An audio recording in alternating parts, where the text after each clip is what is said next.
The English word mind refers to the center of your thoughts, memory, and imagination.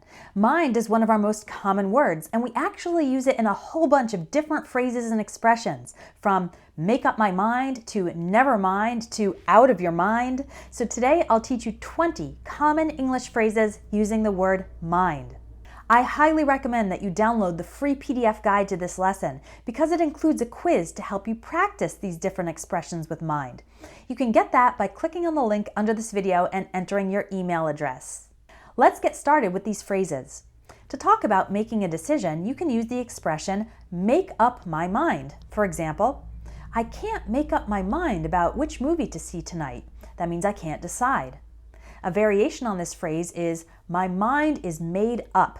This means you have already made your choice, and it implies that you are not open to changing your decision.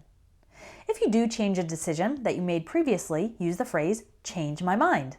For example, I'd been planning to travel this weekend, but I changed my mind because it's been a really stressful week, so I'm going to stay home and relax. Speaking of stress, if you have a lot of thoughts, concerns, and worries in your head, you can say, I have a lot on my mind. When this happens, it's good to do an activity that is fun, different, or relaxing to help take your mind off your problems, meaning distract you so you stop thinking so much about them. For example, I'm going to the gym. Exercising will help take my mind off the final exams coming up. When you see or hear something that relieves or eliminates one of your worries, you can say it takes a load off my mind. For example, if you are traveling and your luggage doesn't arrive at your destination, you would start worrying that your luggage had been lost. But if the airline later calls you and says they've found your luggage and they'll deliver it to your hotel, you could say, I'm glad to hear that. It takes a load off my mind because it has relieved your worries about losing your luggage. Another way to talk about relief of worries is put my mind at ease. For example, I was worried about starting a new job without any previous experience, but my boss told me I would receive training during my first week. That put my mind at ease. A more continuous state of tranquility is called peace of mind. This phrase is used when something helps you not to have worries. For example, having car insurance gives me peace of mind because I know the costs will be covered if I get in an accident. Two expressions you can use to describe people are open-minded and close-minded. An open-minded person is receptive to new and different ideas, and a close-minded person is the opposite, a person who doesn't want to accept or consider new ideas and who is intolerant of different beliefs and opinions. You can also say a person has a one-track mind if they tend to think about or focus on one subject all the time. For example, all Daniel ever talks about is sports. He's really got a one-track mind. A person who speaks their mind is someone who says exactly what they think without changing their words to please others.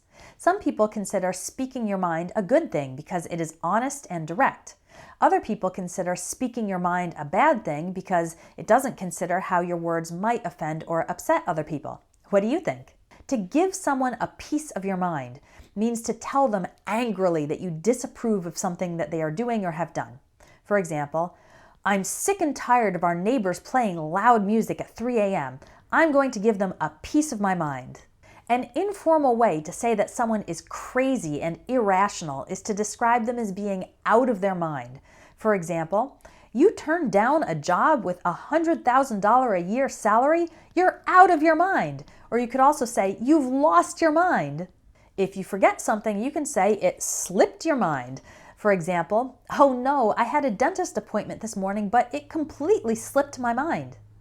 Another situation is when your mind goes blank. This is when you forget everything and you can't form a single thought. For example, I was so nervous during my presentation. As soon as I started, my mind went blank. When you want someone to remember something, use the phrase keep in mind.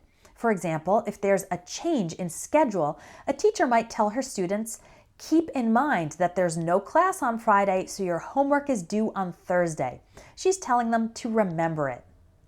All of those phrases we've learned so far use the word mind as a noun, but mind can also be a verb, meaning to pay attention to or to care about. If you want to check if an action is okay with another person, you can ask, do you mind if? For example, do you mind if I open the window means, is it okay with you if I open the window? To answer this question and say it's okay, the response would be, no, I don't mind. Again, remember that the phrase I don't mind means it's okay with me. If a person is being nosy, that means interfering in your life or wanting to know some very personal details, you could tell him or her, mind your own business. This is a slightly rude way to say, stop being so interested in my situation. Pay attention to your own life instead. Finally, a very common expression in English is never mind. This means don't worry about it or it's not an important issue. For example, if you're trying to arrange a time to meet with your coworker but your schedules are in conflict, you could say, never mind, I'll just email you the information. This means forget about the meeting. It's not important or necessary. I'll email you the information instead. Now that you've learned 20 expressions with mind, do you think you can use them correctly? Download the PDF and try the quiz to find out. Another great way to practice these expressions is to try making your own example sentences with each one. I can help you speak English more confidently in daily life when you join my everyday English speaking courses. You'll learn exactly what to say in lots of different situations, from practical phrases to informal conversational ones. Keep in mind that Espresso English lessons are short and sweet, and there's no time limit for finishing your course. Check out the Everyday English Speaking course at espressoenglish.net.